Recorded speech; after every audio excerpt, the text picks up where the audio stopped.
Several years ago in Mississauga, a firefighter named Kevin Bailey was a member of Pump 14, and unfortunately he died in an ice climbing accident, and he was very close with his crew, and in his honor they decided that they were going to sponsor a World Vision child.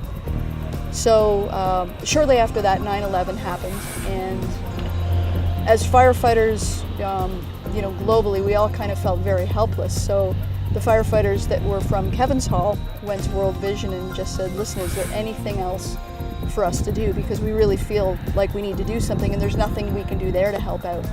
So at that time, ironically enough, there was a small village in Peru called Ventanilla, and they had just had a devastating fire there. I think they lost approximately 200 homes in 15 minutes, and that was partly because of lack of equipment, but it was also because of a lack of water. They don't have a hydrant system, drinking water, things like that.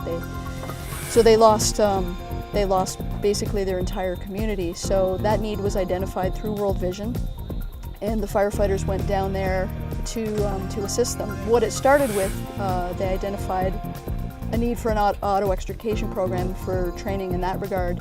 But what ended up happening over the course of 3 years, they did train the firefighters in auto extrication and they did bring their level of expertise up. But over the course of 3 years, approximately $200,000 was raised to have clean drinking water brought from Lima, Peru to Ventanilla, which was the final genesis of that program. After they left Peru, they were in a much better position, again, a more sustainable community, and hopefully better off for Firefighters Without Borders having been there. I've been involved with Firefighters Without Borders for approximately 2.5 years now.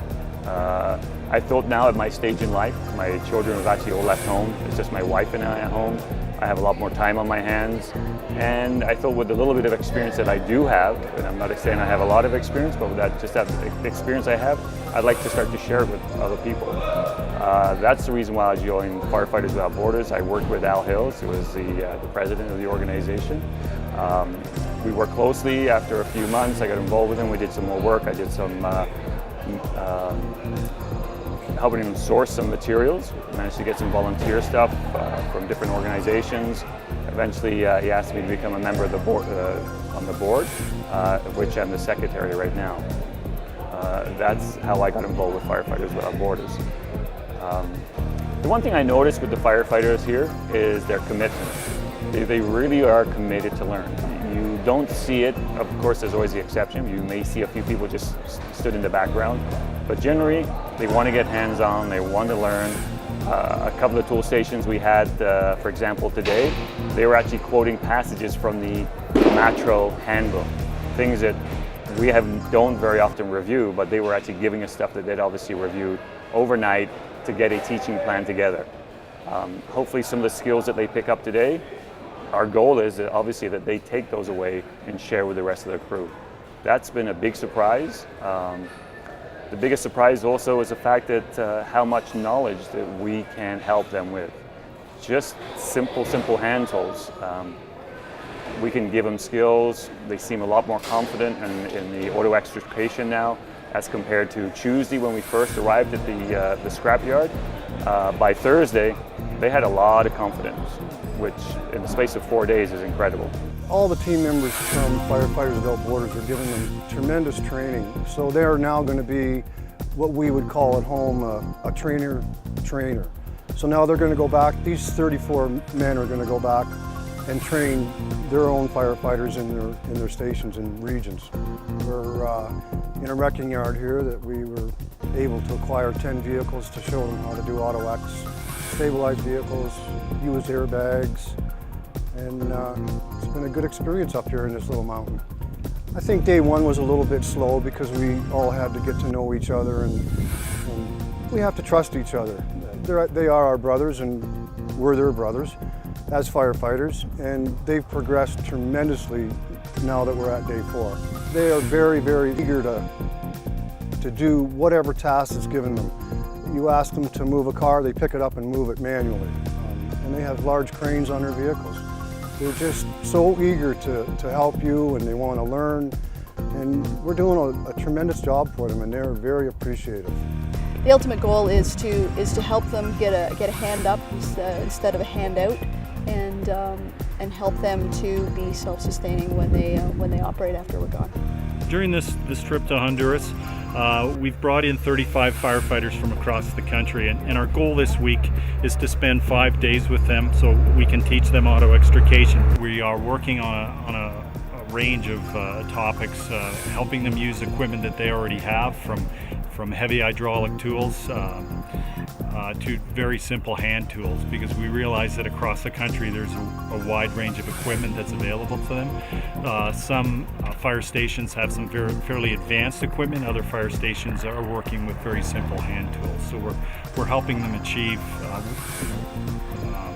or perform extrication to their maximum capacity with the tools that they do have with them. But more importantly, it's a train the trainer program, so that at the end of the week, these firefighters will be able to go back to their home communities, into their neighboring fire station, and teach the techniques and take the tools, some of the tools back that we've provided with them. The best thing that we have done this trip is utilizing our train the trainer model and watching these firefighters not only learn the skills but then learn to teach them, and for that it means so much, because here knowledge is power, and they're able now to pass on that knowledge and to get the training out into areas where they can't easily, it's not easily accessible for them. But now the firefighters that have come with us during this trip, they're from all over the place, so when they go back they're going to be able to help their own communities, and in a sustainable way, because they're teaching their firefighters now the skills that they've learned, and they can pass on that information. So from a group of 30 firefighters, they may be able to train each 10 additional firefighters. So for myself as a member of Firefighters Without Borders, it's really rewarding, because 30 trained firefighters potentially could have just turned into 300 trained firefighters, and for what that means to them on a larger scope is amazing. It's great to be a part of something as large as that. On this trip, I happen to be the lead instructor on extrication. Other team members have been involved in medical or organization or promotion or what have you. So to take that type of teamwork and to go forward would be something that we're looking forward to, and developing our relationship with World Vision and with Honduras for another several years, and then maybe to progress further than that and have other relationships and other trips to other countries that might need our help. I joined the group to use the knowledge, skills that I've attained in Mississauga, and to take the job that I love, and to be able to help other people in the parts of the world, and so that they can help their own community.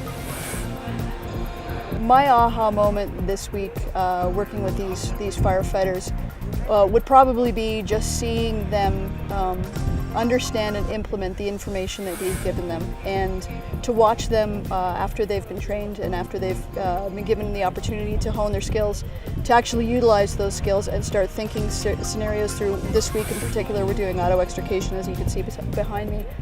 But to actually see them implement the tools and implement the ideas and the training that we're teaching them, and have them take that and use it on their own. Every year, through World Vision, we are able to send a large container of equipment down, and what for us, what we need to do is pre-plan what we're going to need to use for the entire year, because the shipment only goes once a year, but we're doing trips twice a year.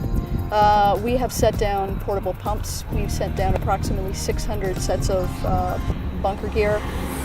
We've sent down KED extrication devices, auto extrication equipment, first aid equipment, things like that. And with the next trip, we're going to be implementing our hazardous materials response program. So all of the resources and the books that they're going to be using for that trip have been sent down in advance, so that we're ready to go in the fall.